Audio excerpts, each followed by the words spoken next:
Hola, soy Freddy Heredia y esto es Acceso Directo, un espacio dedicado a la divulgación del trabajo científico que se desarrolla en Yucatán. Bienvenido sea usted. Hablar de las células troncales y de los órganos dentales.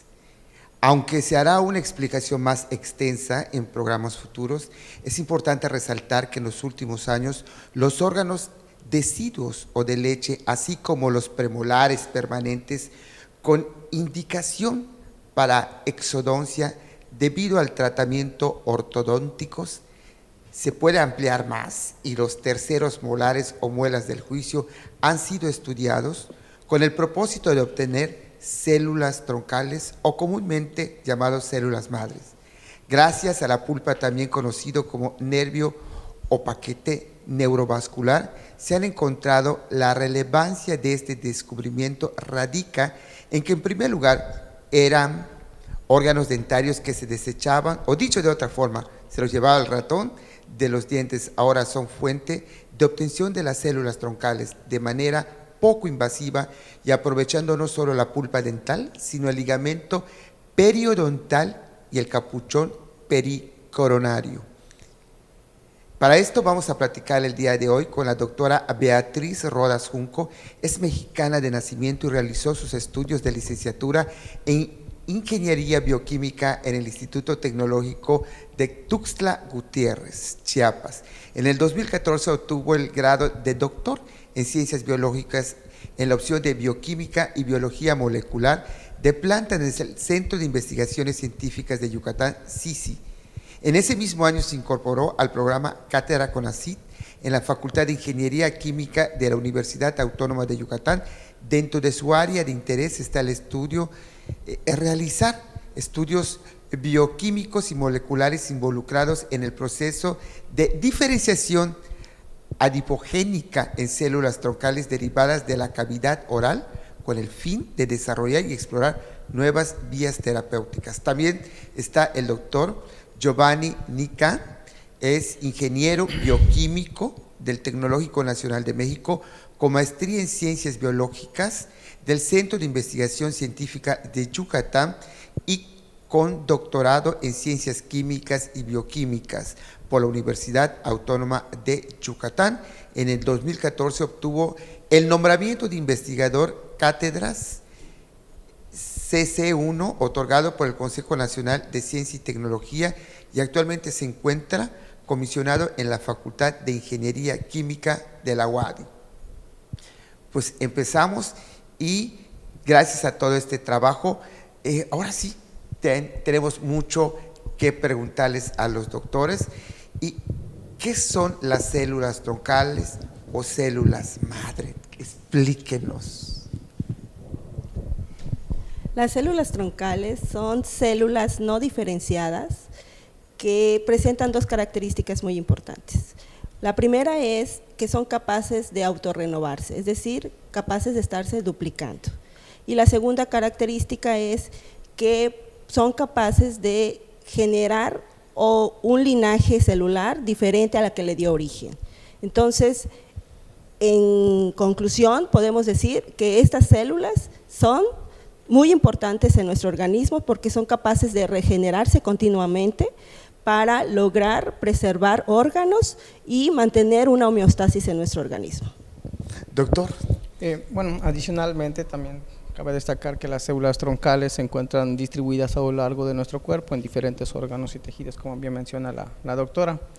Y de manera muy importante, cada una de estas células, cuando son aisladas in vitro, pues tienen la capacidad de diferenciarse a múltiples linajes celulares que han podido mejorar nuestra capacidad o nuestro entendimiento de la diferenciación celular y que podemos manipular completamente in vitro para entender cuáles son estos mecanismos que permiten la diferenciación de este tipo de células.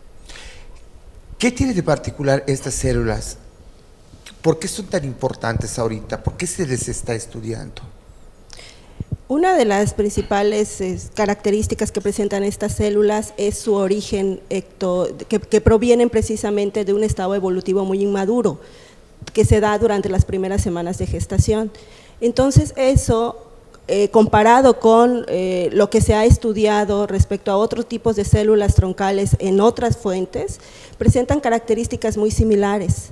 Entonces, eso genera que tengan un gran potencial en su aplicación en la medicina regenerativa. Asimismo, este tipo de células obtenidas de la pulpa dental pueden ser obtenidas a través de medios no invasivos, que sí ocurre con otras fuentes. Entonces, ese le da un plus todavía para que pueda ser una fuente accesible, puesto que el órgano dentario generalmente, muchos de nosotros hemos ido al dentista y son órganos de desecho. Entonces, eso es lo que le da la plusvalía a este tipo de células y que son un modelo de estudio idóneo para que podamos comprender la biología básica de este tipo de células y poder entender y en un futuro tener ensayos preclínicos para su aplicación en la medicina regenerativa. Doctor, ¿cómo se dieron cuenta que las células troncales, o mejor conocidas como células madres, servían para regenerar, en este caso, órganos, tejidos? ¿Cómo se dieron cuenta? ¿Esto sirve para esto? En el caso de las células de la pulpa dental, estas fueron descubiertas relativamente hace poco tiempo. No hace mucho. En el 2002, que fue cuando realmente los primeros estudios dieron origen a indicar que estas células tenían el potencial de diferenciarse en múltiples linajes celulares. Sí, entonces, a partir de ello es que se ha empezado a investigar de manera, digamos… ¿Qué es un linaje celular?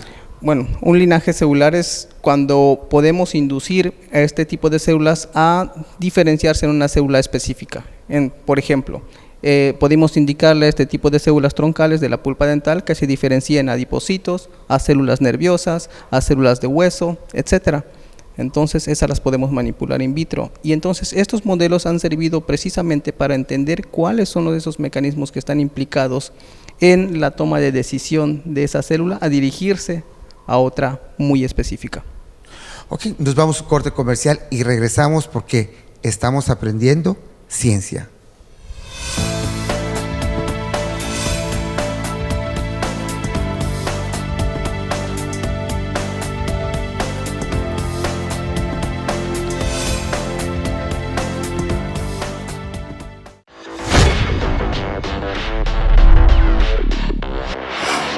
En Rojas Sarlat Producciones nos hemos renovado. Este año continuamos innovando con nuestro equipo tecnológico, pero también con el equipo humano. Ahora, además de nuestros servicios de producción de video, videomemorias, informes en video, documentales, circuitos cerrados para eventos, spots comerciales y videoclips musicales, así como la generación de grandes eventos.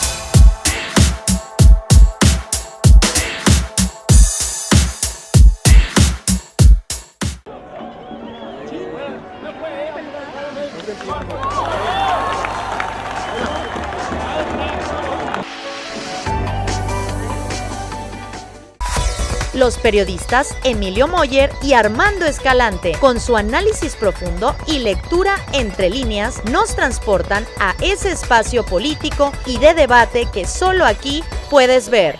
Primera plana por Teleplay. Viejos amigos en una nueva señal.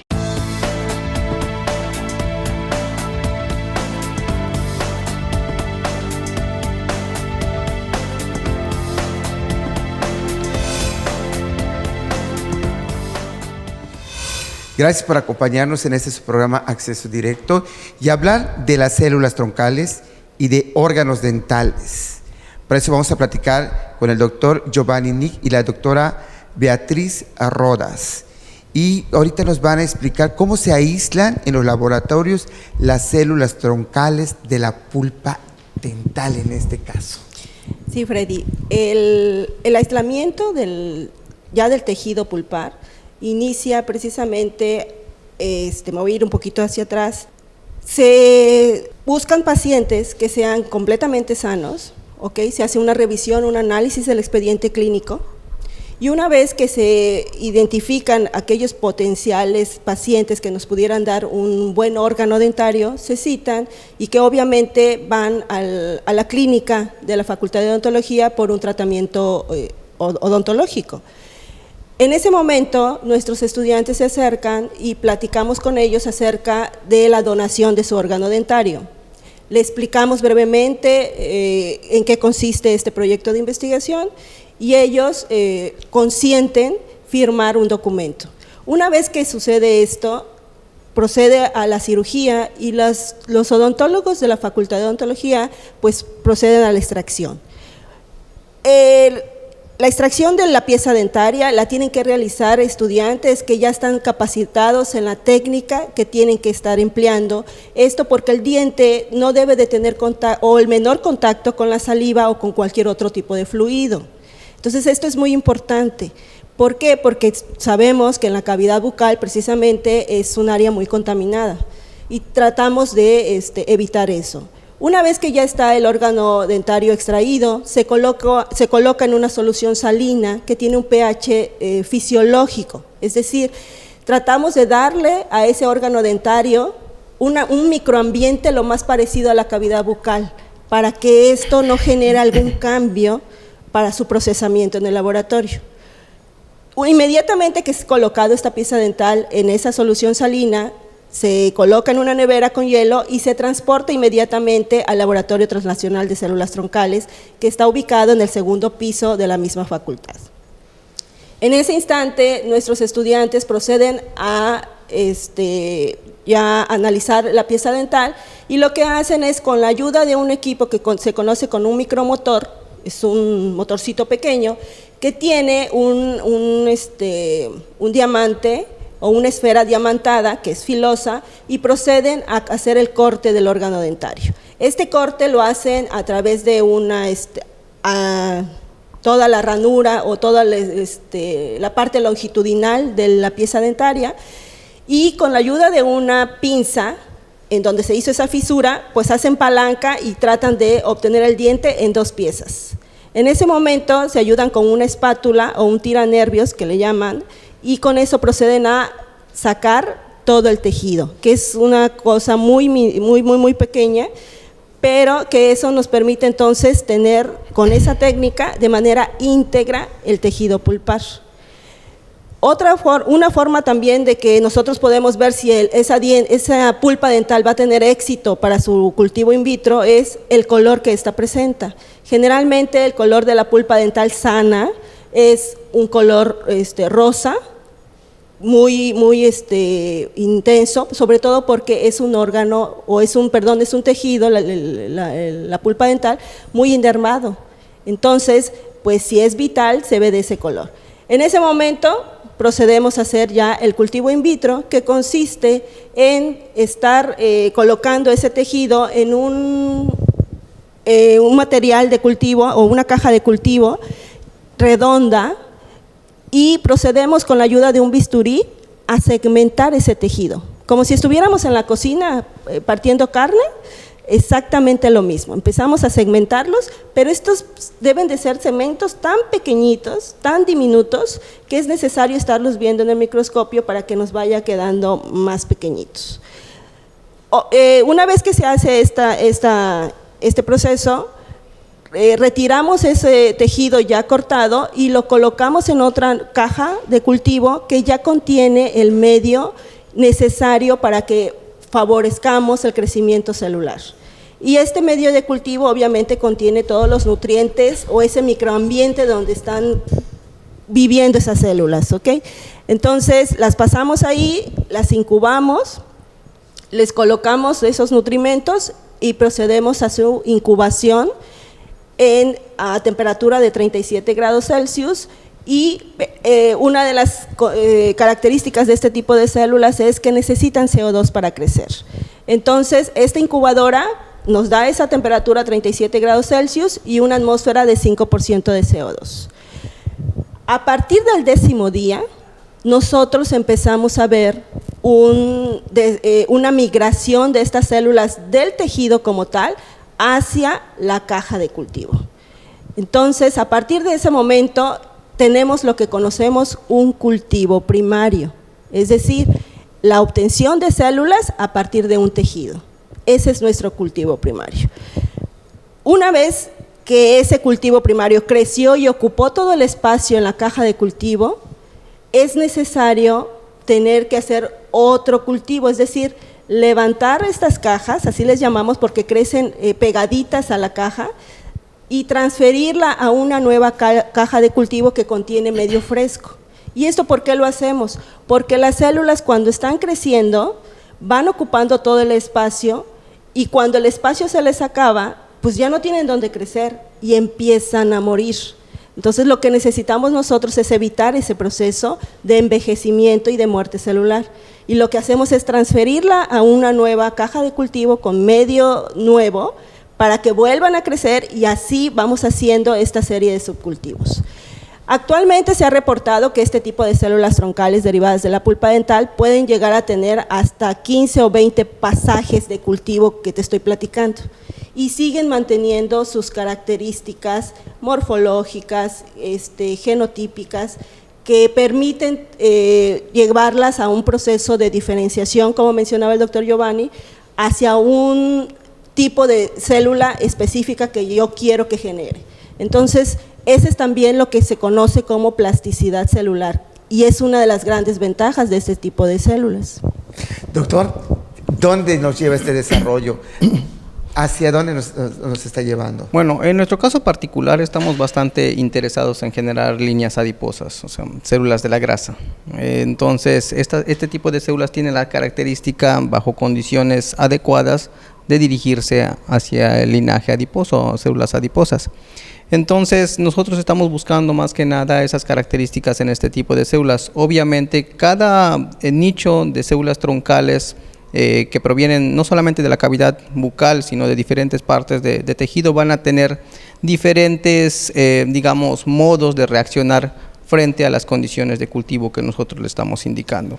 Entonces, ¿esto qué quiere decir? Que no todas las células, aunque sean células troncales o células mesenquimales como tal, no todas van a tener la misma capacidad de diferenciarse al tejido que nosotros queremos. Entonces, yo creo que esa es una de las cuestiones más importantes que se está tratando de investigar en este momento para encontrar células troncales que puedan ser muy importantes para generar un tipo celular específico.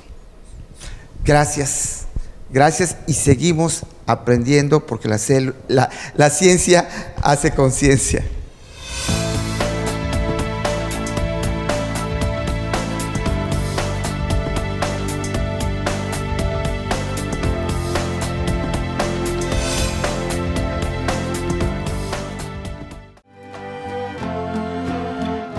Volveremos a querernos al comprender que la ausencia es un dolor, al renacer la ansiedad de nuestro amor. Volveremos a querernos. El Potro Cisneros nos presenta lo mejor de la música grupera en un programa que ha hecho historia. Gruperísimo. Por Teleplay. Viejos amigos en una nueva señal.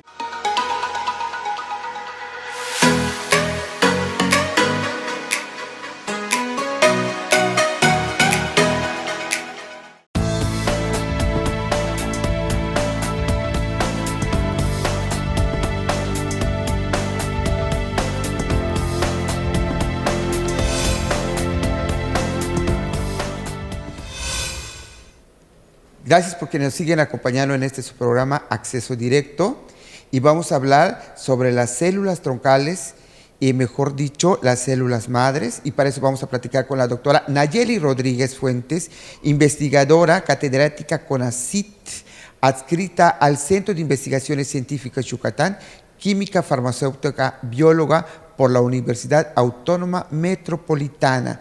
Tiene maestría en Ciencias Bioquímica por la Universidad Nacional Autónoma de México, doctorado en Ciencias Biológicas de la Universidad Autónoma de México y postdoctorado en el Instituto de Investigaciones de Materiales de la UNAM.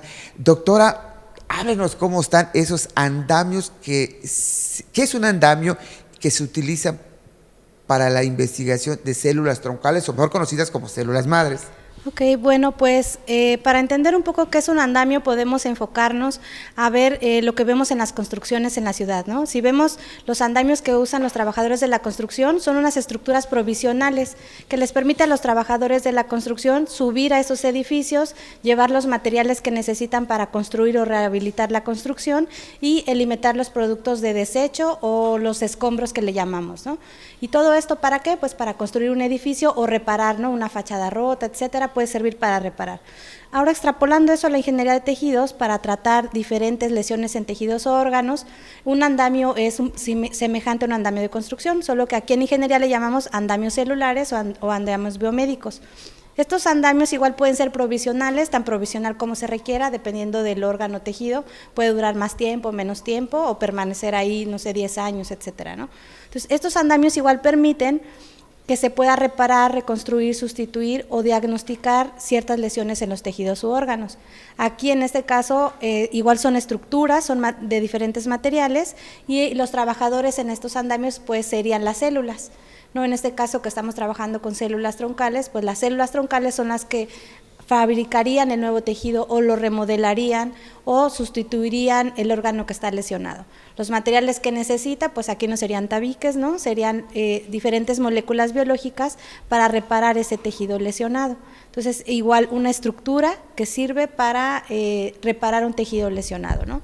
De hecho, bueno, aquí traigo un ejemplo un poco para visualizar cómo sería un andamio, que este es un material que se utiliza para hueso, ¿no? Nosotros lo tallamos en forma de disco porque sobre este material cultivamos las células. Entonces, este material es un material que ya se implanta en humanos y justamente como pueden ver es un material que sirve de soporte, ¿no? Para que este es para hueso. Entonces, las células pueden migrar a través de este material que es poroso y pueden subir a través de ese material y llevar los materiales necesarios para volver a reconstruir o remodelar el tejido óseo. ¿Por qué tiene que ser poroso?